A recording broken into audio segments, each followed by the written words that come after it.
तो फैलते कोरोना संक्रमण के बीच पश्चिम बंगाल में 7वें दौर का मतदान जारी है। 34 सीटों पर, 5 जिलों की 34 सीटों पर यह मतदान हो रहा है। मुर्शिदाबाद, मालदा, दिनाजपुर और कोलकाता की सीटों पर यह मतदान हो रहा है। लेकिन अभी ब्रेक में जाने से पहले मेरे सहयोगी राजीव रंजन भवानीपुर जो इलाका है जहां पर घर है ममता बनर्जी का, उन्हीं के घर के बूथ की तस्वीरें दिखा रहे थे।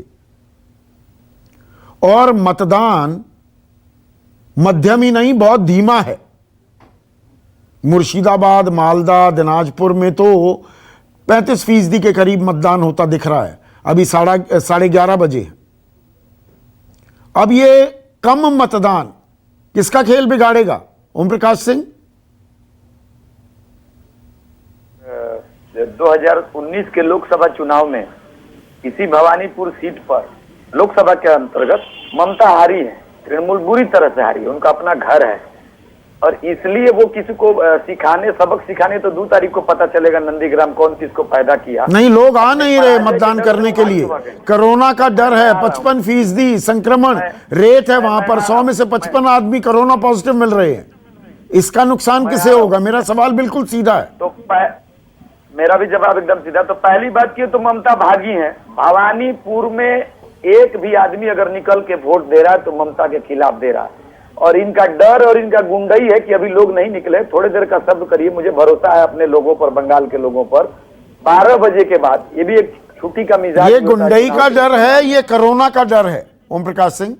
नहीं, देखिए दोनों है इसमें, कहीं ईमानदारी से स्वीकार करना चाहिए, दोनों ही है। भवानीपुर में गुंडई का आलम चरम पे है। जहां हमारे उम्मीदवारों पे बंगाल में हमले हो रहे हैं महाराज, बड़े बड़े नेताओं पे हो रहे हैं, एक मतदाता की क्या औकात है? तो सब अपना देख कर दोपहर में देखिएगा, एक नया ऐसा वेव आएगा, साथ एकजुट होकर लोग जाएंगे जिस पर की वो संभावना नहीं रहेगी। क्योंकि पैरामिलिट्री, यही बात मानव भी कह रहे हैं कि दोपहर में लोग आएंगे और आप भी उसी पर उम्मीद लगाए बैठे हैं। नहीं, उम्मीद नहीं, हमें तो पूर्ण विश्वास है। ये भवानीपुर हो या कोई पुर हो, ममता हारेंगी। 2 तारीख को उनकी विदाई सुनिश्चित है। वोट परसेंटेज 40 हो या 80, बंगाल की जनता अगर 100 में 2 लोग भी निकलेंगे तो सिर्फ बीजेपी को वोट देंगे। क्योंकि इनका अत्याचारी शासन, 10 साल में इनका कुशासन। अच्छा, कम मतदान भी होगा तो उसमें बीजेपी को फायदा होगा, आप ये ताल ठोक रहे हैं मानव जायसवाल? कम मतदान भी होगा तो बीजेपी जीतेगी?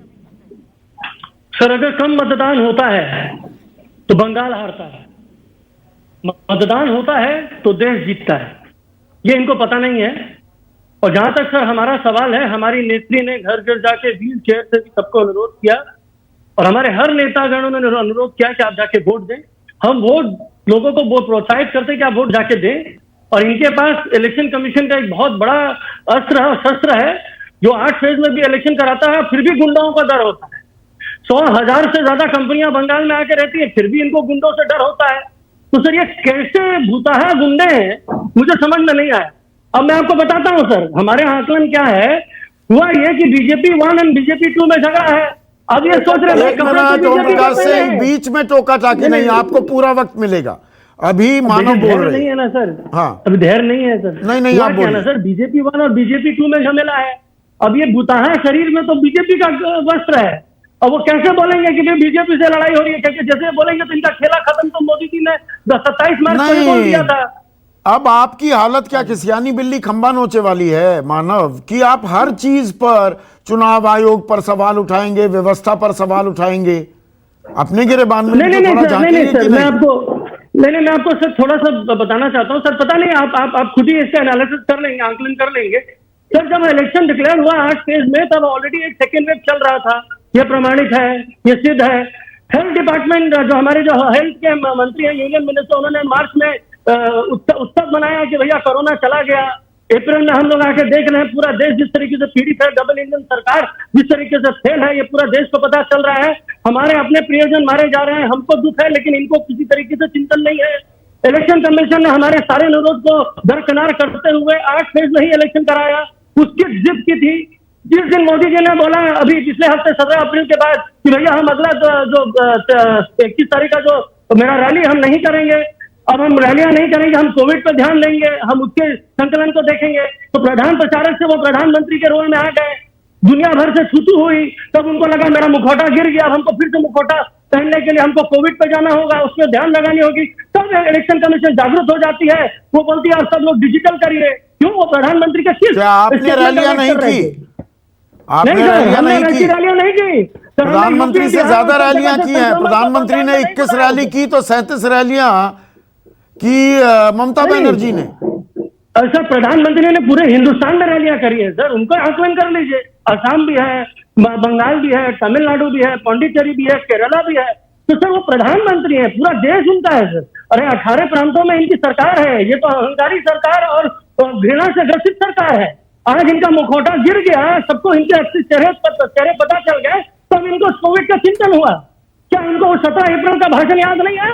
सुबह में बोलते हैं परितात्मक करना होगा कुंभ मेला, और दिन में आके बोलते हैं भाई उनको बहुत दुख है और शिकायत है कि उनके टाइम में इतनी भीड़ क्यों नहीं आई। ये प्रधानमंत्री जी का स्टेटमेंट हो सकता है। ओम प्रकाश सिंह, रिस्पॉन्ड कीजिए। 1 मिनट मानव, आपने बात पूरी की अपनी। ठीक है, अब चुनावी रैली नहीं, अब तो हो गया ना। हाँ हाँ, कोई बात नहीं। ओम प्रकाश सिंह, रिस्पॉन्ड कीजिए। प्रधानमंत्री की जी हाजिरी की है और कुछ नहीं। इन लोग 5 राज्यों में चुनाव हो रहे हैं। जिस दिन चुनाव आयोग ने घोषणा की, 5 राज्यों में चुनाव की घोषणा की, लेकिन किसी प्रदेश के मुख्यमंत्री मंत्री दल ने कभी कोई प्रतिवाद नहीं किया सिवाय ममता बनर्जी के। क्योंकि देखिएगा, क्योंकि वहां पर 8 चरण में चुनाव नहीं हुए ओम प्रकाश सिंह। तमिलनाडु में, केरल में, पुडुचेरी में एक ही चरण में मतदान हो गया। 2011 में यही ममता बनर्जी छाती पीट पीट कर कहती थी। मानव, अब आप बीच में नहीं बोलेंगे, नहीं सुनाई देगी आवाज। ओम प्रकाश सिंह की बारी है जी। 2011 में यही ममता बनर्जी कहती थी, रिकॉर्ड में है, छाती पीट पीट कर कहती थी कि सीपीएम और पुलिस का नेक्सस बहुत खतरनाक है। बंगाल में आर्मी बुलाओ, 20 दफा में चुनाव करवाओ। हम तो अभी 8 ही दफा में हो रहा, और ये तो सबकी सहमति से हो रही है कि इनको सहमति नहीं है। सीपीएम ने भी मांगा था, कांग्रेस ने भी मांगा था, भाजपा की भी मांग थी। और क्या हो गया? देखिए, ये जो चीटर बच्चा होता है ना, उसे ही चिंता होती है कि परीक्षा हॉल में उसकी खिड़की के पास सीट है कि सामने सीट है। जो बच्चा ईमानदारी से लिखेगा उसे क्या फर्क है 5 दफे में हो या 10 दफे में हो। बिहार में भी तो हुआ था, 6 दफे में हुआ था ना जी। क्या हो गया? तो 1 नंबर बात। नंबर 2, इन लोगों को छाती फट रही कि मोदी जी रैली कर रहे हैं। तो ऐसा है, तृणमूल प्राइवेट लिमिटेड कंपनी है। बंगाल के बाहर तृणमूल की औकात क्या है? त्रिपुरा में लड़े जमानत जब्त हो गई, झारखंड में जमानत जब्त हो गई। हमारी 17 राज्यों में सरकारें हैं, दुनिया की सबसे बड़ी पार्टी है, और हम चुनाव को सत्ता हासिल करने का मशीन नहीं मानते। क्या मानते हैं चुनाव को आप? अपनी बातों को ओम प्रकाश सिंह, चुनाव को क्या मानते हैं? जनता के बीच अपनी बातों को पहुंचाने का, अपने नीति आदर्श को पहुंचाने का, जनता से जुड़ने का सबसे बड़ा माध्यम मानते हैं। तो कोरोना से लड़ना सबसे बड़ा माध्यम है कि चुनाव लड़ना सबसे बड़ा माध्यम है? जी, कोरोना से लड़ना जनता से जुड़ने का सबसे बड़ा माध्यम है इस आपदा, संकट, संक्रमण काल में, या चुनाव लड़ना लोगों से जुड़ने का माध्यम है? देखिए, जनता को कोरोना काल में बचाना भी बहुत बड़ा माध्यम है जनता से जुड़ने का, और चुनाव लड़ना भी बहुत बड़ा माध्यम है। याद रखिए, अभी इराक और सीरिया देख रहे हैं ना, एक इंसान के लिए उसकी जान के बाद अगर सबसे बड़ी जरूरत होती है तो उसकी आजादी। और बंगाल में लोकतंत्र की वापसी के लिए 142 भाजपा कर्मियों का लास्ट 2 साल में नहीं, आजाद होने के लिए जान तो महफूज होनी चाहिए ना। पहले जिंदा बचोगे तो आजादी का मजा लोगे। रहना है, पहली शर्त जिंदा रहना है, तो दूसरी आजादी है बड़े भाई। तो मैं तो बोल रहा हूं मैं कि जिंदा भी रहना और लोकतंत्र को भी जिंदा रखना, इसलिए हम बंगाल में लड़ रहे हैं। हमारे लाखों पे मानव रिस्पॉन्ड कर रहे हैं। ओम प्रकाश सिंह, मानव। मैं कुछ बोलना चाहता हूँ सर, मैं कुछ बोलना चाहता हूँ। हमारे जो मित्र हैं, बड़े भाई हैं, उन्होंने बहुत अच्छा सा आंकलन किया सर। लेकिन ये सर भूल जा रहे हैं कि 2011 में कोविड नहीं था। 2011 में सेकेंड वेव ऑफ कोविड भी नहीं था। 2011 में जिस तरीके से आज यूपी, गुजरात, मध्य प्रदेश, राजस्थान, हिंदुस्तान के हार्टलैंड में, हिंदी हार्टलैंड में जिस तरीके से त्रासदी हो रही है, लोग ऑक्सीजन में चले जा रहे हैं, बिना ऑक्सीजन के बगैर, वो नहीं था। तो सर हमारी नेत्री ने बोला कि भैया ये सेकेंड वेव है, आप 8 फेज में नहीं करके कम फेज में करा लीजिए। इनफैक्ट जब इतने सारे केसेस बढ़ गए तब भी हम लोगों ने इलेक्शन कमीशन को जाके बोला कि भाई हम सच हैं, आप 4 को 1 में कर दीजिए, हम रेडी हैं। आप 3 को 1 में कर दीजिए, आप 2 को 1 में कर दीजिए। हमने गुहार लगाई सर, लेकिन कुछ नहीं। सब निशब्द है इलेक्शन कमीशन। किसकी चाटुकारिता कर रही है हमको नहीं पता, हम इसके ऊपर संज्ञान लेने के नहीं बोलेंगे। लेकिन देश इसके ऊपर संज्ञान लेगा। जहां ये 8 फेज की बात करते हैं, असम में 3 फेज का इलेक्शन हुआ है, विष्णु शर्मा जी जो वहां के बहुत बड़े नेता है, उन्होंने बोला है कि भाई कोविड तो है ही नहीं, और आज कोविड में इतने लोग मर रहे हैं कि वहां पे लॉकडाउन किया जा रहा है। लेकिन ये वो सरकार है सर, अहंकार से और घृणा से भरी सरकार है। 18 प्रांतों में इनके राज्य है ना सर, इसके लिए इनको अहंकार है। विश्व की सबसे बड़ी सरकार पार्टी है, इसका अहंकार है। यह अहंकार पूरा नहीं, देश 2011 का ओम प्रकाश सिंह जो जिक्र कर रहे हैं ना मानव, आपने अच्छी स्पिन दी कि उस वक्त कोरोना नहीं था, लेकिन वहां पर 2011 में सुनिए मानव, 2011 में आप बहुचरणीय चुनाव करवाना चाहते थे कि जी वाम खेमे का दबदबा है, तो वहां पर केंद्रीय बलों की निगरानी में चुनाव होने चाहिए। तो अब भी तो यही हो रहा है, यही आरोप जो आप वाम खेमे पर लगाते थे, वो बीजेपी आप पर लगा रही है। नहीं सर, एकदम गलत है सर, एकदम भ्रम फैलाया है सर। पहले मैं बता दूं सर, 2011 में टीएन सेशन से प्रभावित इलेक्शन कमीशन हुआ करते थे। नहीं, 2011 में टीएन सेशन कहाँ थे? सुप्रीम कोर्ट को स्टेटमेंट देने की 2011 में टीएन सेशन नहीं थे। उनसे प्रभावित, उनसे इंस्पायर्ड की बात बोल रहा हूं सर, वो तो 95-96 की बात है, उनसे इंस्पायर्ड प्रभावित सर। वो सर हमने देखा है कि इंदिरा गांधी भी प्रधानमंत्री थी, हमने नेहरू जी को भी सुना है, और लेकिन सर हमने तो इनको देखा है। तो सर मेरा बोलना यह है सर, उस समय हाफ पैंट कहीं दिख नहीं रहा था। बीजेपी तो 1980 की पार्टी है ना सर, बहुत भव्य पार्टी है, आज ये चैलेंज कर रहे हैं, दुनिया की सबसे बड़ी पार्टी है। तो 2011 में क्यों नहीं इन्होंने वामपंथियों को पहले से हटा दिया, उखाड़ के फेंक देना चाहिए था। लेकिन एक महिला ने काम किया, उन्होंने कार्य का निर्वाह किया, उस समय नहीं दिख रहे थे, इनकी हाफ पैंट में घर में बैठने की आदत थी। आज सर मैं बताता हूँ 2011 अभी रुकिए ओम प्रकाश, आपको मौका मिलेगा।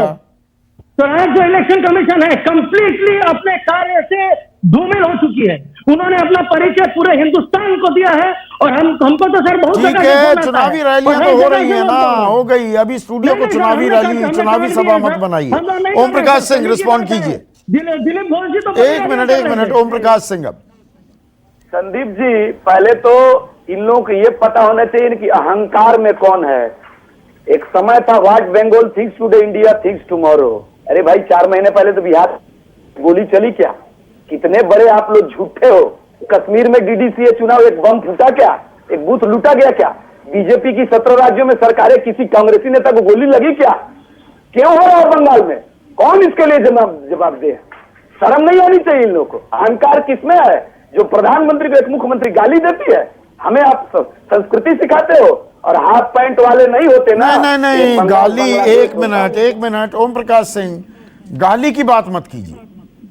गालियां कितनी आई हैं, अगर मैं गिनवाने लगूंगा तो शाम हो जाएगी। और ये दोनों तरफ से गालियां आई हैं। दोनों तरफ से नहीं आई है, दोनों तरफ से नहीं आई। अच्छा कोई बोलने वाला नहीं, दोनों तरफ से नहीं आई। बोलना चाहता हूँ, प्रधानमंत्री ने कोई शब्द नहीं कहा ममता बनर्जी के लिए। प्रमाण है, रिकॉर्ड आप दिखा दीजिए, मैं स्टूडियो छोड़ दूंगा आपका। स्टूडियो छोड़ देंगे? छोड़ना पड़ जाएगा ओम प्रकाश सिंह। एकदम दिखाइए कि प्रधानमंत्री ने ममता को कोई अपशब्द कहा है। दीदी और दीदी क्या होता है? दीदी और दीदी क्या होता है? देखिए एक रामायण में एक बात कही है, जाकी रही भावना जैसी प्रभु मूरत में नहीं चिंता। तो फिर तो वही बात हो गई। हम तो फिर तो भावना, आपकी भावना के हिसाब से मैं सारी चीज देखने लगूंगा। आपके प्रदेश अध्यक्ष दिलीप घोष कहते हैं कि बरमूडा पहनकर टांग दिखाने का इतना शौक है तो बरमूडा पहन लेती, साड़ी पहनकर प्लास्टर लगाकर क्यों घूम रही हैं? मैंने प्रधानमंत्री की बात की थी, आप चले गए दिलीप घोष पर। नहीं, मैंने प्रधानमंत्री का भी जिक्र कर दिया। भाषा की मर्यादा किसी ने नहीं निभाई है। संदीप जी, ये गलत बात होगी। प्रधानमंत्री जी ने हमेशा आदर के साथ दीदी का संबोधन किया। दीदी और दीदी क्या बुरा है बताइए ना। अब जय श्री राम जिसको गाली लगता है उसको दीदी और दीदी तो गाली लगेगा ही।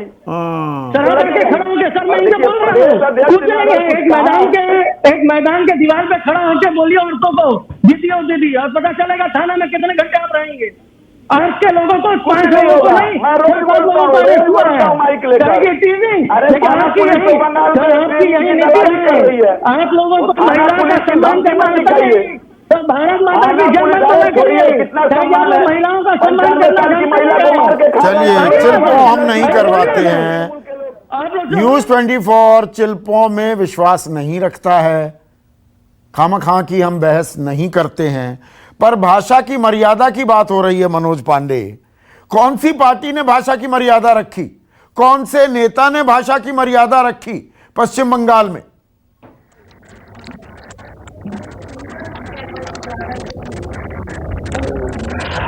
जी संदीप, देखें कि हम बंगाल की बात करें तो कहीं ना कहीं बंगाल में आप देखें सिर्फ सत्ता और राजनीति की बात हुई है, और बंगाल में देखें मुद्दे की कहीं ना कहीं बात ही नहीं हुई।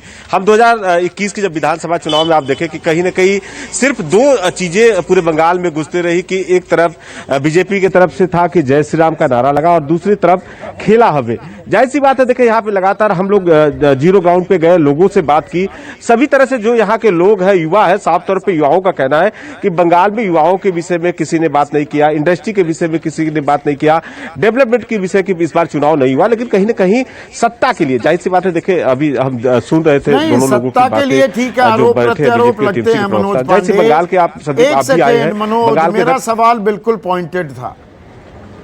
निजी आक्षेप, निजी हमले, हिटिंग बिलो द बेल्ट कौन सी पार्टी ने नहीं किया? और कौन सी पार्टी की बात कर रहा हूं? सीधी टक्कर बीजेपी और तृणमूल में है। बीजेपी और तृणमूल के किस नेता ने वो लक्ष्मण रेखा नहीं लांगी?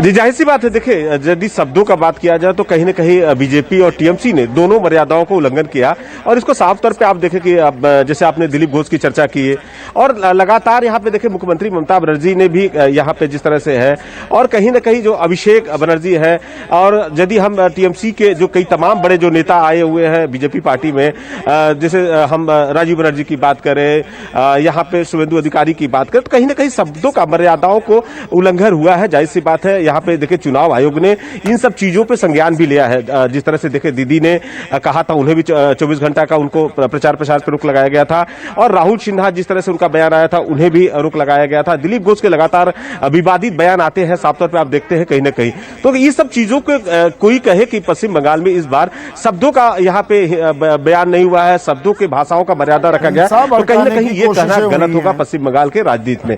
जाहिर सी बात है, प्रधानमंत्री जिस तरह से आए, प्रधानमंत्री ने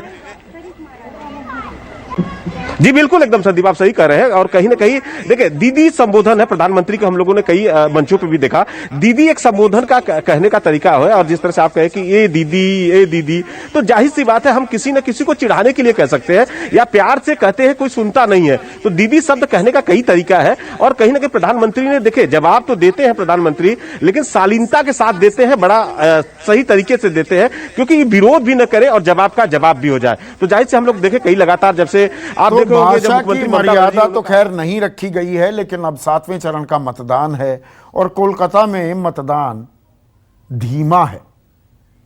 किसको नुकसान होगा, इस पर हम नजर बनाए रखेंगे। अभी के लिए मेरे साथ बस इतना ही। नमस्कार।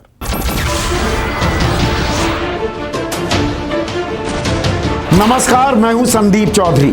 अगर आपको ये वीडियो पसंद आया हो तो इसे लाइक और शेयर जरूर करें, और हां, हमें सब्सक्राइब और फॉलो करना ना भूलें, ताकि आप देश और दुनिया की कोई खबर मिस ना करें। तो जुड़िए हमारे साथ और देखते रहिए न्यूज़ 24।